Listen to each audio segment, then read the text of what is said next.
नमस्कार दोस्तों, आप सभी का स्वागत है हमारे इस YouTube चैनल सरस्वती जी के क्लासेस में। दोस्तों, आज की क्लास में हम जानेंगे झारखंड के भूगोल के क्रम में झारखंड की भूगर्भिक संरचना के बारे में। झारखंड की भूगर्भिक संरचना जिसमें प्राचीनतम आर्कियन चट्टानों के साथ साथ नवीनतम चतुर्थ कल्पकालीन चट्टानों का भी योगदान है। और कालक्रम अनुसार अगर हम जानना चाहें तो इसमें सबसे पहले जो चट्टान आती है वह आर्कियन ग्रेनाइट नीस एवं धारवाड़ की चट्टानें।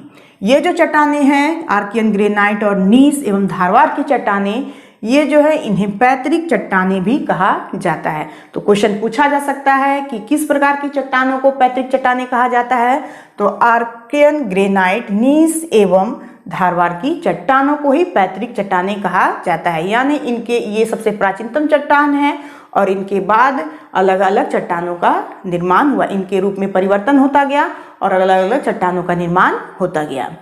अब ये जो चट्टानें पैतृक चट्टानें हैं ये झारखंड के 90% क्षेत्र में फैले हुए हैं।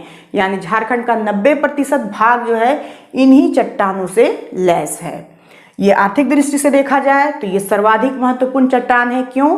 क्योंकि इनमें खनिज की प्रचुर मात्रा पाई जाती है। सभी तरह के खनिज लगभग जो है इसमें पाए जाते हैं, चाहे वो लौह अयस्क से संबंधित हो, सोना हो, बॉक्साइड हो, मैग्नीज हो, ये सभी खनिज जो हैं इस क्रम की चट्टानों में पाए जाते हैं। इसलिए आर्थिक दृष्टिकोण से ये चट्टानें जो हैं बहुत ही महत्वपूर्ण हैं। साथ ही ये परतदार चट्टानें होती हैं और झारखंड के पूर्वी तथा पश्चिमी सिंहभूम, सरायकेला, सिमडेगा तथा झारखंड के दक्षिण पूर्वी भाग में ये चट्टानें पाई जाती हैं।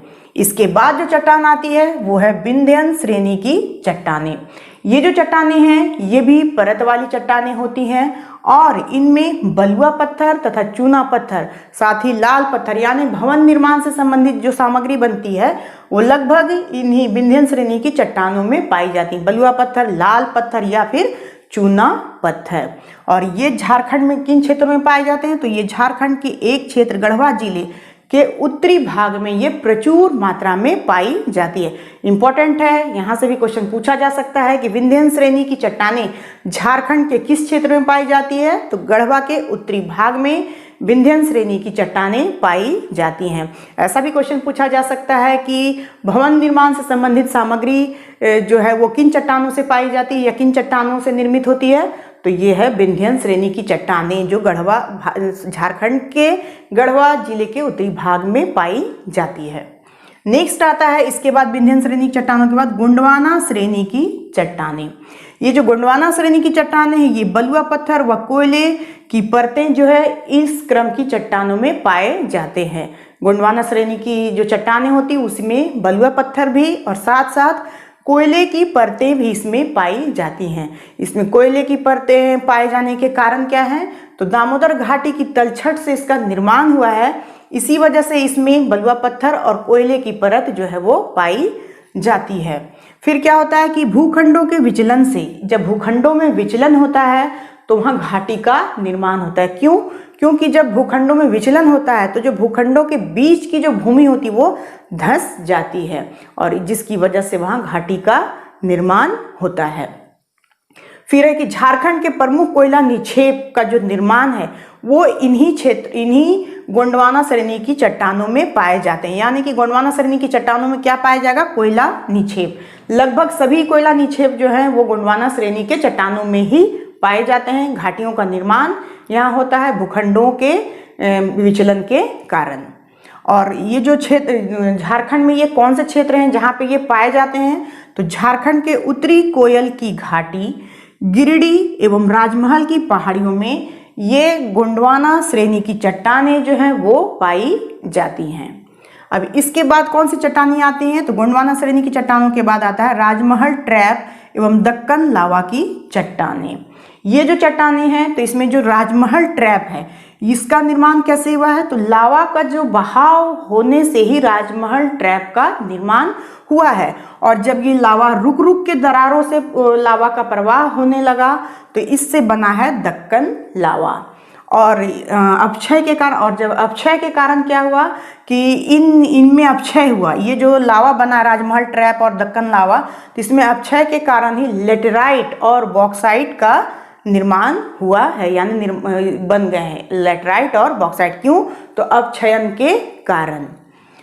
और ये जो चट्टानें हैं राजमहल ट्रैप और दक्कन लावा की चट्टानें, तो ये जो चट्टानें ये कहाँ पाई जाती हैं? ये पाट प्रदेश, उत्तर पूर्वी साहिबगंज तथा पाकुड़ के पूर्वी भाग में पाया जाता है राजमहल ट्रैप एवं दक्कन लावा की जो चट्टानें हैं वो।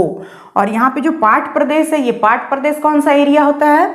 तो ये जो पाट प्रदेश है वो पलामू, गढ़वा, लोहरदगा व गुमला का जो क्षेत्र है, इन सभी क्षेत्रों को मिलाकर उसे पाट प्रदेश कहा जाता है। तो इन क्षेत्रों में ही राजमहल ट्रैप एवं दक्कन लावा की जो चट्टानें हैं वो पाई जाती हैं। नेक्स्ट है इसके बाद नवीनतम जलोढ़ निक्षेप। तो ये जो नवीनतम जलोढ़ निक्षेप है, ये इनसे जो संरचना होगी वो कहाँ होगी? तो ये नदी घाटियों में होगी। नदी घाटी क्षेत्रों में जलोढ़ निक्षेप से निर्मित संरचना पाई जाती है, यानी जलोढ़ के जो निक्षेपण से ही जो संरचना बनती है वो नदी घाटी क्षेत्रों में ही बनती है। क्योंकि जलोढ़ कहाँ होगा? तो नदियों के पानी के साथ जो सिल्ट या बह के आते हैं, जो आप कह सकते हैं कि जो गाद बह के आता है, वही निक्षेप के रूप में जमा होता जाता है और निक्षेपित होता जाता है, और उससे जो संरचना बनती है उसे ही नवीनतम जलोढ़ निक्षेप संरचना कहा जाता है। और ये झारखंड के सीमित क्षेत्रों, यानी कि जहाँ नदी घाटी होंगे लगभग उन्हीं क्षेत्रों में पाए जाएंगे, जैसे राजमहल के पूर्वी भाग, सोन घाटी, स्वर्ण रेखा की निचली घाटी आदि में पाए जाते हैं। क्या चीज़? तो नवीनतम जलोढ़ निक्षेप। तो ये नवीनतम जलोढ़ निक्षेप से बनने वाली संरचनाएं जो है वो नदी घाटियों में ही पाई जाती है। तो इस तरह से जो झारखंड की भूगर्भिक संरचना है उसमें आर्कियन, ग्रेनाइट, नीस एवं धारवाड़ की चट्टानें, विंध्यन श्रेणी की चट्टानें, गोंडवाना श्रेणी की चट्टानें, राजमहल ट्रैप एवं दक्कन लावा की चट्टानें तथा नवीनतम जलोढ़ निक्षेप जो है वो पाए जाते हैं। तो ये थी कुछ महत्वपूर्ण जानकारियां झारखंड की भूगर्भिक संरचना से संबंधित। तो आज के लिए बस इतना ही। नेक्स्ट वीडियो में फिर मैं नेक्स्ट टॉपिक के साथ मिलती हूँ। तब तक के लिए धन्यवाद। जय हिंद, वंदे मातरम।